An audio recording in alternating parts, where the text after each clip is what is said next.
হাইলাকান্দি সদর বাজারে ক্রেতাদের স্বার্থে বড় পদক্ষেপ। ওজনে কারচুপির অভিযোগের ভিত্তিতে বাজারে অভিযান চালিয়ে 3 ব্যবসায়ীর পরিমাপ যন্ত্র বাজেয়াপ্ত করল ওজন ও পরিমাপ বিভাগ। এই অভিযানে উপস্থিত ছিলেন বিধায়ক ডক্টর মিলন দাস এবং পৌরপতি মানব চক্রবর্তী।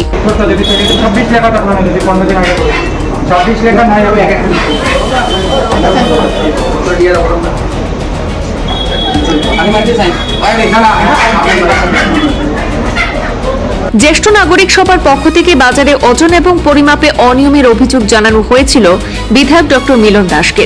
আর সেই অভিযোগের ভিত্তিতে আজ শুক্রবার হাইলাকান্দির হারবার্টগঞ্জ বাজারে অভিযান চালানো হয়। এই অভিযানে বিধায়ক ডক্টর মিলন দাসের সঙ্গে উপস্থিত ছিলেন হাইলাকান্দি পৌরসভার পৌরপতি মানব চক্রবর্তী এবং ওজন ও পরিমাপ বিভাগের আধিকারিকরা। এই অভিযানের সময় বিশেষভাবে মাছ ও মাংস বিক্রেতাদের ব্যবহৃত পাল্লা এবং ইলেকট্রনিক ওজন মাপার যন্ত্র পরীক্ষা করা হয়। পরীক্ষায় 3 ব্যবসায়ীর পরিমাপ যন্ত্রের ত্রুটি ধরা পড়ে। এরপর সংশ্লিষ্ট যন্ত্রগুলি বাজেয়াপ্ত করে ওজন ও পরিমাপ বিভাগ। এই প্রসঙ্গে সংবাদ মাধ্যমের মুখোমুখি হয়ে বিধায়ক ডক্টর মিলন দাস বলেন, ক্রেতাদের সঙ্গে ওজনের ক্ষেত্রে কোনো ধরনের কারচুপি বরদাস্ত করা হবে না। ভবিষ্যতেও এই ধরনের অভিযান নিয়মিত চালিয়ে যাওয়া হবে বলেও তিনি জানিয়েছেন। গত পরশুদিন হাইলাকান্দি শহরে একটা নাগরিক সভা অনুষ্ঠিত হয় এবং সেই নাগরিক সভায় যারা সিনিয়র সিটিজেনরা ছিলেন, বরিষ্ঠ নাগরিক, ওনাদের একটা অভিযোগ ছিল যে হাইলাকান্দি যে বাজার, সেই বাজারে যে ওয়েট মেশিন, সেই ওয়েট মেশিনে মানে ম্যানুয়াল যে ওয়েট মেশিন রয়েছে সেটাতে অনেক গন্ডগোল রয়েছে।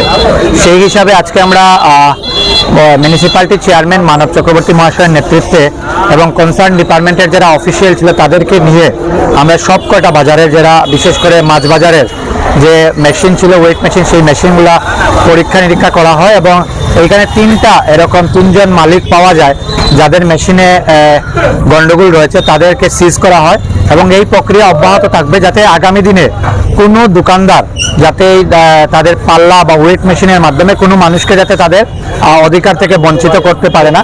যদি কাউকে 100 গ্রামের জিনিস দিতে হয় তাহলে 100 গ্রামের জিনিস যাতে সঠিকভাবে পায়, সেই জন্য ওয়েট মেশিন ঠিক করা খুব প্রয়োজন এবং এই প্রক্রিয়া আজকে থেকে শুরু হয়েছে এবং রেগুলার বেসিসে এই যে আজকের যে অভিযান, এই অভিযান চলবে।